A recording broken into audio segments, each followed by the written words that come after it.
Buonasera and welcome to Tortellino time. Today I will be cooking one of the simplest pasta dishes in the world. It involves zucchini and potatoes, and beside it being very easy to make, very economical and delicious, also is incredibly healthy.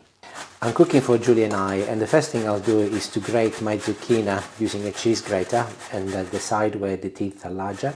I washed and dried my courgette, and I'm holding it from the very end bit where it's harder, and also you are safer with your fingers. And go as far as you can, making sure that you don't waste any, and as you can see, there's only very little left. I'll be making a vegetarian version tonight, but it is very easily adaptable if you're vegan, or indeed also if you're a meat eater. I'll give you that variant as well.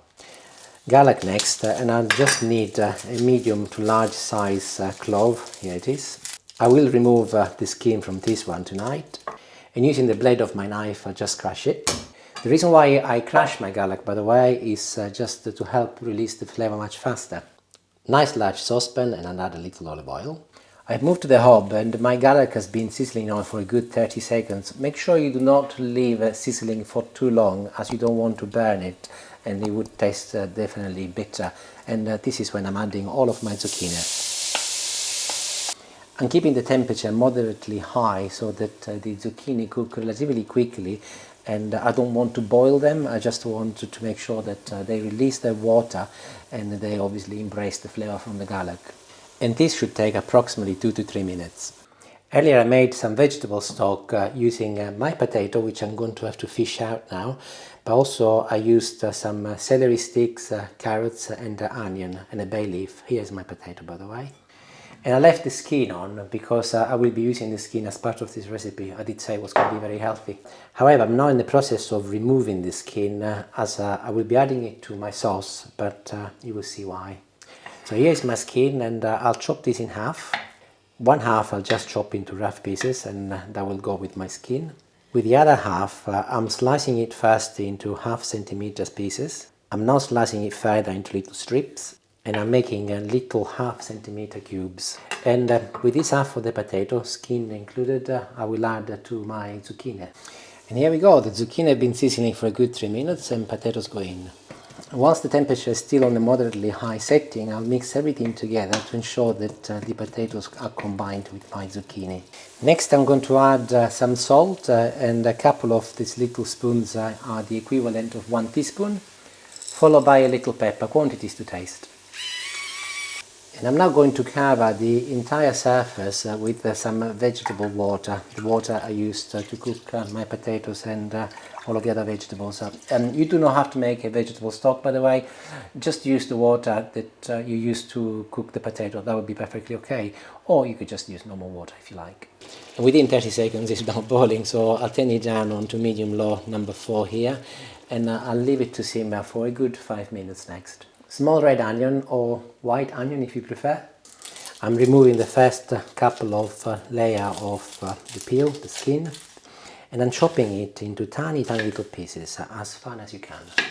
Olive oil in a little frying pan, and I will add my onion, and I'll place it on the hob, and I'll leave it to sizzle for a good 5 to 7 minutes until the onion becomes lovely and soft, and that will be a little topping for my pasta later. In the meantime, my potatoes have blended with the rest of the sauce, and I will be whizzing them next, but I will not be going mad. I want it to be nice and smooth and creamy, but I want to leave a little bit of texture, so I will just do enough so that the potatoes blend with everything else. And that is it, it's perfect. You can see that it's not as liquid as water, and there is still a little bit of definition, including the odd bit of potato skin. If you're a meat eater and you fancy additional proteins, when you do the onions, you could actually break in a couple of sausages or some pork mince or even some ham. Make sure that you cook them alongside the onions, and they will cook lovely, and they will combine with the onions, and then you can sprinkle at the top at the end. That is an addition which is absolutely beautiful as well. And time to move to the pasta. The water is boiling, so I'll add a little salt. And my choice of pasta today is called, here I've got the pack in front of me, Paccheri. and it's not something I use very often. Here, look, I'll show you one. I can fit my finger inside it. I would have used pennetta or something short like butterflies or even shells, but I brought this back from Sicily when I went in December, and I thought I'll try. It says that it's quite porous, which actually is great because it will absorb a lot more of the sauce, but you can use any pasta. You can use spaghetti, linguine, rigatoni, pennette, whatever you like. The advantage of this sauce, one of the benefits, is that it will go well with anything. So the pasta goes in, and I'll cook it until it's just 1 minute before al dente. And it's nearly done. And by the way, in case you're wondering what the word al dente means, as it is often used all over the world, it's the way you cook your pasta, which should be just hard to bite, not totally cooked, very, very soft. Any Italian will tell you that if the pasta is too cooked or overcooked, it's not good. And it becomes a little bit like glue. Whereas al dente is just a little bit hard to bite.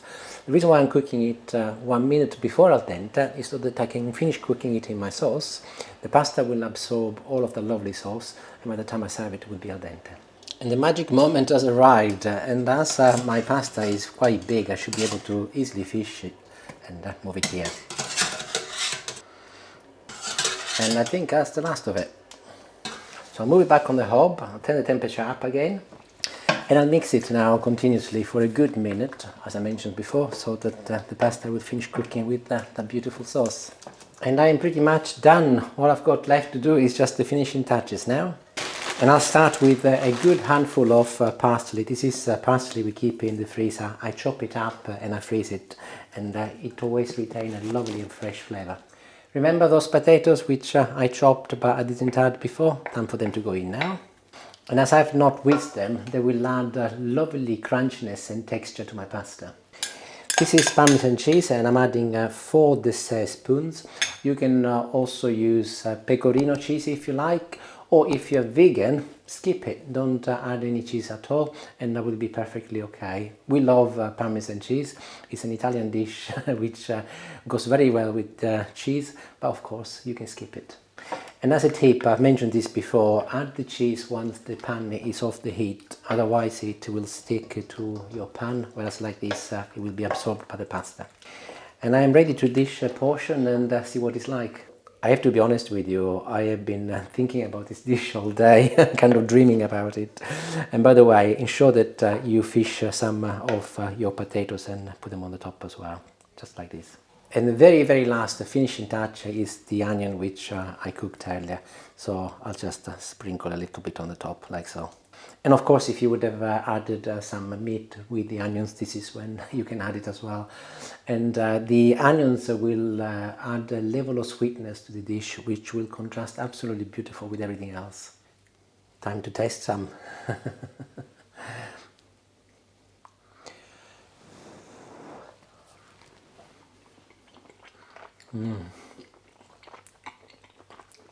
It's so good. It's not delicious, it's absolutely divine. So creamy as well, without using any cream. Really, really healthy. So I've given you a vegetarian version, I've given you a meat eaters version and a vegan version. So no excuses not to make it. Arrivederci, grazie. Make it, you will love it. And let me know how you get on. Buonasera e ciao.